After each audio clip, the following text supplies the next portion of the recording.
खुलुमबाय। गोजोन फुंबिलिनि गासैबो बड'लेण्ड बुब्लिनि अनसायगिरिफोरखौ बरायग्रोबाय।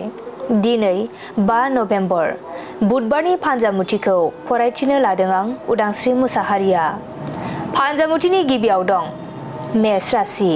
नोंथांनि देहायाव जानाय बेराम आजारफोरा जोबस्रांगोन, देहाखौ जोबोरैनो सान्थि मोनगोन। बृष राशि। जेबो मावनो दांनो गोसो जानाय नङा, दाबसे जायगायाव दिदोमै थानो गोसो जागोन। मिथुन राशि। हरखाबै गावनि लोगोखौ लोगो मोननो हागौ, गोसोखौ गोजोननाय मोनगोन। कर्क राशि। नखराव जानाय जेंना जेंसिफोरा जोबस्रांगोन, नखरा मोजां थासारियाव फैफिनगोन। सिंह राशि। नोंथाङा धोरोमनि बेरेखा हाबा मावफ्लांनो हागौ, गोसोआव गाज्रि साननाय सोमजिगोन। कन्या राशि।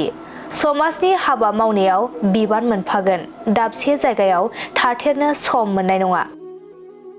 तुला राशि। सोरनिबा जानाय लोंनाय हाबाफारियाव बाहागो मोनफागोन, रंजा खुसिनि सान जागोन। वृश्चिक राशि। आखायाव थानाय रांखावरिफोरा जोबस्रांगोन, गोसोखौ जोबोरैनो दुखु मोनगोन। धनु राशि। मोजां मोनलायनायनि गेजेराव गिदिर जेंना सोमजिनो हागौ, सोमोन्दोआ गावस्रालायगोन। मकर राशि। गावनि अहंखारनि थाखायनो धोन खहा जानो हागौ, जेरावखि थाया गोजोन मोननाय नङा। कुम्भ राशि। गावनि थांखिखौ जाफुंहोनो थाखाय गोब्राब नाजाथाबनांगोन, थांखिसिम सहैनो हागोन। मीन राशि।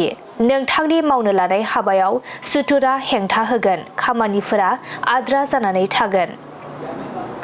दिनै सानसेनि राशि फरायथिनायाबो एसेनोसै। आसा खालामो नोंथांनि दिनैनि साना मोजाङै मोजां थांगोन, बेखौ बड'लेण्ड बुब्लि नखरनिफ्राय मिजिंथिबाय। गोजोन्थों।